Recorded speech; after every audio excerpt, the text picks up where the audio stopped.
just whipped him. As if he's not a very tough adversary either, is he? And somebody came up to me earlier this evening and was saying that I had said for the longest time that Bush wasn't a real conservative. They hadn't believed me, but now they saw it. Now they see it. But I partly don't understand. I mean, I know I can explain it in some ways, but internally I don't understand why folks didn't see it all along. Since there were a lot of problems. I wouldn't have been in the field running against him if I thought he was what we needed. And that was pretty clear on a number of things, whether it was education and other stuff. But the thing that has, I think, broken my heart the most, and he's now getting into all kinds of trouble for it. People think he's in trouble in Iraq because of this, that, or the other thing. The truth is, step number one, the Iraq War is not difficult for us. Right? We have suffered some casualties, but as I often point out to people, we suffered more casualties on a single day of our major wars than we have suffered in the whole time we've been in Iraq. And that is not to denigrate the sacrifice of our troops, it's to put it in perspective, right? We have got to understand that this is not something that says, oh. But I think the problem is that, though he mouthed a lot of words about democracy and all of this, he never, ever, ever sat down with the American people and helped them to understand the moral cause that's at stake in the war against terror. And the fact that our aim in Iraq is to serve that moral cause by going after the terrorists where they live. If as a side effect we can...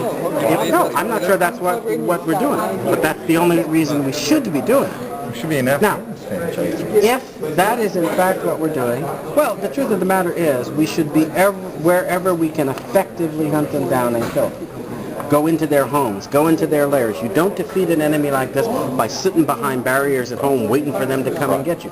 You got to go where they live and wipe them out. Now that doesn't mean, however, that our goal is to bring democracy and all this to Iraq. We can't do that. That's beyond our power. And I don't know why. Whatever possessed them to define our goal in those terms instead of sticking to the task at hand, which was to defend the people of the United States, to go after terrorists. If Iraq, and as I often tell people, if you had asked me about it, I probably would have thought Iraq wasn't the best platform for this particular purpose. On the other hand, it does have one advantage. Iraq, to use the phrase McCain got all pilloried for, but nobody would bother me about it, Iraq is a perfect example of a tar baby strategy.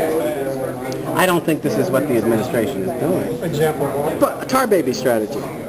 Look, terrorists are hard to track down, okay? They can be here, they can be there, they can be in Afghanistan, they can be in Yemen, they can be in Sudan, they can be in Indonesia, they can be all over. They're all over the place, okay? So at the end of the day, if your aim is to find them and kill them, one way to do that would be to set up an attractive nuisance where they're going to come to get you from all over the world, and then when they come, you kill them, right? That would be one way to do it. Iraq could be a perfect place for that. But did we approach it that way? If he had sat down and explained to the American people, we're going into Iraq because we need a platform from which we can develop the contacts and agents we need to infiltrate the Muslim world and make sure that we know what's going on before these terrorists strike. And at the same time, we'll be in place. Which would you, the American people, rather have? Armed terrorists conspiring to come to America and kill our unarmed civilians, right? Or armed Americans, well-trained and provided for, killing terrorists in Baghdad. I'm laughing. That's an easy choice. And I don't care how long we have to do it that way. I would rather that our military force understood that as a permanent part of defending the United States for the next 20 years, there was going to be a certain contingent of American forces in Iraq killing terrorists, or in Afghanistan killing terrorists, or wherever they had to be killing terrorists, so that we wouldn't have terrorists in New York killing Americans. That's what the military's for.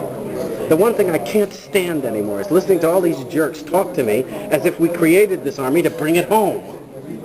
You don't create an army to keep it out of battle. You create an army to send it to fight the battles we need to fight. First, you make sure you need to fight it. But once you decide to need to fight it, you fight it and fight it and fight it. Because if it's needed, we're all going to die if you don't fight it.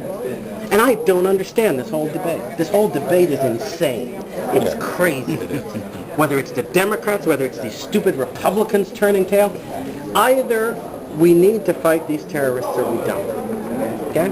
If we do need to fight them, then we just have a decision to make. Fight them in Iraq, fight them in Afghanistan, fight them wherever they are. But don't complain to me because we're putting our soldiers in danger.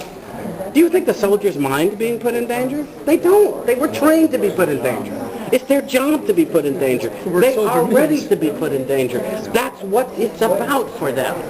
The notion that we should stand here crying tears because our soldiers are in danger strikes me as a sign of our decline. It's a sign that we've become too weak to survive. They shouldn't be policing, Mr. T. They shouldn't be on the streets like that. But like the way the president of course, says. wait. Tell me something. And I think we have got to prepare for this, right? What we have to respond to in Baghdad or what we will have to respond to in Chicago doesn't depend on us. It depends on the terrorists. Our troops haven't decided that they have to police the streets of Baghdad. The terrorists have decided that they're going to do their killing on the streets of Baghdad, that they're going to come out of the woodwork to do it and give our people an opportunity to kill them. Which would you rather that our troops did? Let them live? This is what bothers me about this whole discussion. Do you know what's going to happen if the Democrats and some of these silly Republicans get their way? We're going to pull our troops out of Afghanistan. The terrorists will move back in. They will set up sophisticated mechanisms for developing huge cadre of people who will be crossing the southern borders that the same jerks are leaving open. That's correct. And killing us in Chicago and Detroit and Los Angeles and San Francisco. Our troops will be on our street corners killing terrorists who are firing from our buildings. So why not lock up I the would border and rather, bring them over here to excuse me, protect us? I'd rather that our streets remain peaceful and they do the killing in Baghdad. Now I know, you say, Alan, that's very cynical. Eventually, That means that you're willing to put the people in Iraq in danger. No, I didn't put the people in Iraq in danger.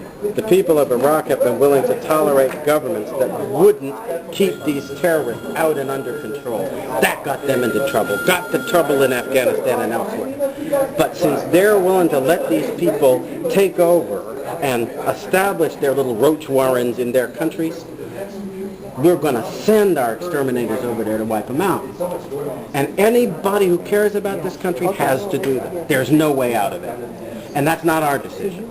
As long as there are terrorists committed to killing our people, we must find them and kill them first. We can find them at the border. No, we can't. Waiting till people... that's incorrect. You know why I say that? I sat on the National Security Council for the better part of a year and a half. Wait, can I? Better part of a year and a half. Working on the terrorist problem. Right? This was back in the Reagan era, before all this other stuff started. Do you know the one lesson I learned about terrorism? Well, there is only one way to fight terrorism. Good intelligence that helps you to understand where the terrorists are and gives you a sense of what they're up to. Right? And the second only way you deal with them is before they move, before they strike, before they show up, you kill them. We can't stop them once they get here. Yeah. When are we going to realize? Sherlock Holmes was the one who said it. If I'm somebody willing to give my life to kill you, you're going to die. Okay? That's the message these people sent on 9/11. We will die so long as you die, we'll be happy. You can't fight somebody like that at the border. You can't fight them in Detroit. They're going to kill your people, and they don't mind if they die doing it. Okay? That means that they're going to infiltrate, they're going to find their way, and then they're going to stand next to you with a bomb the way they do in Israel and blow you up. That's right. And we should look at the lessons that people have learned in that country about how hard it is to deal with that. You can't really stop it except you cross into their land and kill them first. Now, in our case, we happen to be luckier than the Israelis. See, because we're not living 10 and 15 and 20 miles from these people. We've got oceans and land separating us. And then we've got the money to build the ships and stuff to send our troops over there. We must do it. Okay? If we follow a strategy that lets them come here, this country will be destroyed. Wake up. We're not that strong.